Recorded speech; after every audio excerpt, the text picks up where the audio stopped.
Bonjour, bienvenue dans cette nouvelle capsule vidéo sur les relations internationales depuis 1945, partie 1. Donc poursuivons le raisonnement et la suite du cours réalisé dernièrement. Donc pourquoi les deux grands, c'est-à-dire les États-Unis et l'Union soviétique, ont des raisons de s'inquiéter après la Seconde Guerre mondiale?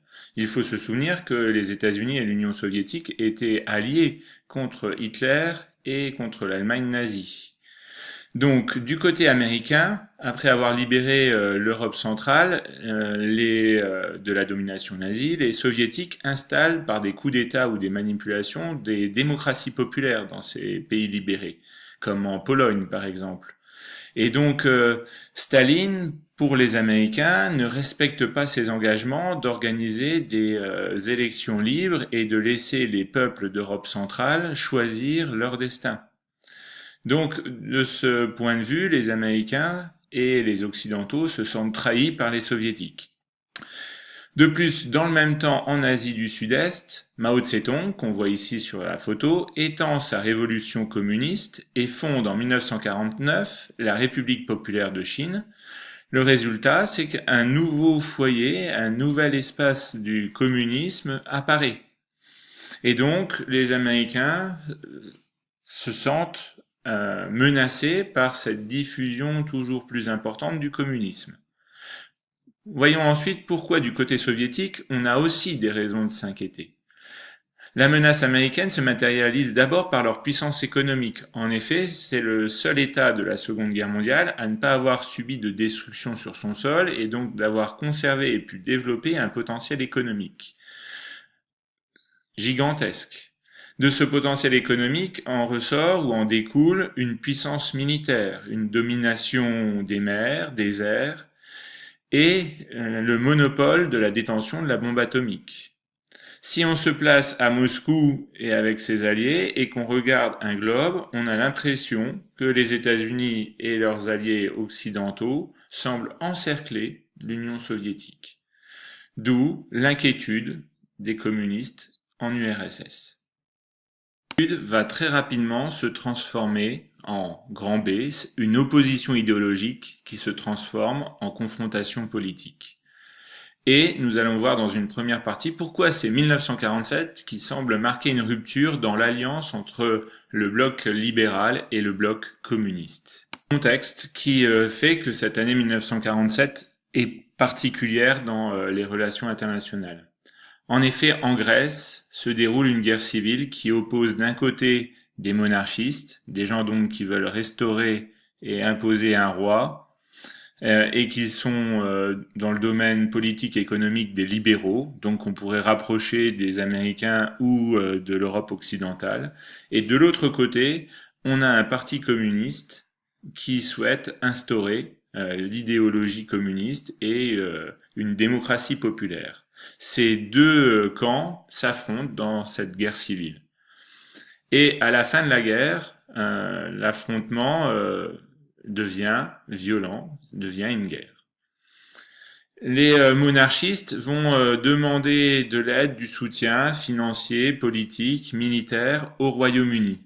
Mais le Royaume-Uni est à bout de souffle à la sortie de la Seconde Guerre mondiale.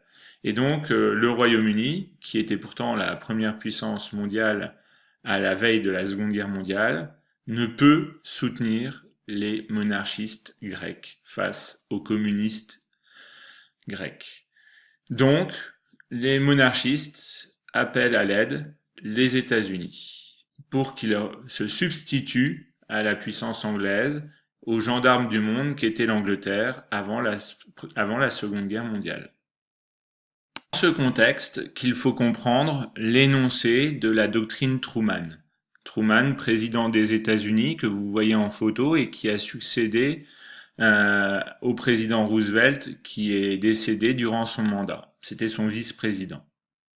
Truman donc s'exprime devant un parterre d'étudiants et d'intellectuels et d'hommes politiques à Harvard en mars 1947 et il prononce ce qu'on appelle une politique d'endiguement, de containment. Il ne s'agit pas de lutter directement et de combattre le communisme pour le détruire, Non, il s'agit plutôt d'arrêter par des moyens directs ou indirects son expansion. C'est ce qu'on appelle la doctrine Truman. La doctrine Truman va, donc c'est l'objectif politique, va avoir un outil majeur pour être mis en place, c'est ce qu'on appelle le plan Marshall. Qu'est-ce que c'est? Donc d'abord, vous voyez la personnalité qui s'appelle Marshall, qui est secrétaire d'État, c'est-à-dire ministre des Affaires étrangères, qui propose le plan. C'est une aide financière qui se compose donc de prêts et aussi de dons aux pays d'Europe. Il n'y aura pas d'abord de choix entre pays d'Europe occidentale ou orientale. Le plan est proposé à tous les pays européens, y compris à l'Union soviétique, pour aider à la reconstruction et à une reconstruction rapide. Quel est l'objectif politique?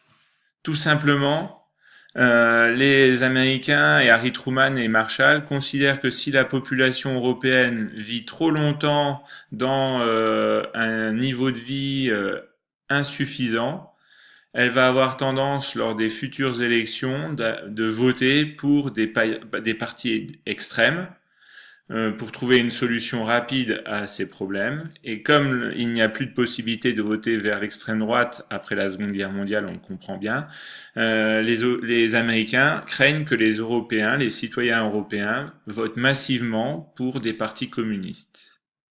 Et donc, le plan Marshall est une réponse économique à un problème politique. Il faut noter que la plupart de l'argent et de ces fonds ne seront jamais remboursés et donc on peut considérer que le plan Marshall c'est une sorte de politique de relance de la consommation par les États-Unis. Alors, quelle sera la réponse des communistes? C'est ce qu'on appelle la doctrine Janov, que l'on voit en dessous. Et en fait, c'est l'exact contraire, opposé de la doctrine Truman. Janov considère que l'Union soviétique et les pays de démocratie populaire sont les pays qui incarnent la démocratie et la liberté et que les États-Unis et leurs alliés incarnent l'impérialisme et la domination du marché sur les individus. Et donc il faut combattre par des moyens directs et indirects cette domination impérialiste. On peut donc en conclure que ce soit Truman ou Janov, ils développent tous les deux une vision manichéenne du monde, c'est-à-dire une vision où il n'y a pas de nuance. Tout est soit noir ou blanc. Et donc, cette vision manichéenne ajoutée à la possession de l'arme nucléaire va enclencher les mécanismes de la guerre froide, c'est-à-dire une opposition que l'on ne peut pas réduire. Les Américains et les communistes ne peuvent pas s'entendre sur leurs idées, mais ils ne peuvent pas non plus se combattre et se détruire au risque de détruire l'ensemble de l'humanité par une guerre nucléaire. Nous verrons dans une prochaine vidéo que les années 50 vont être la décennie de formation des blocs, des alliances qui en fait finissent d'opposer les États-Unis d'Amérique et l'Union soviétique.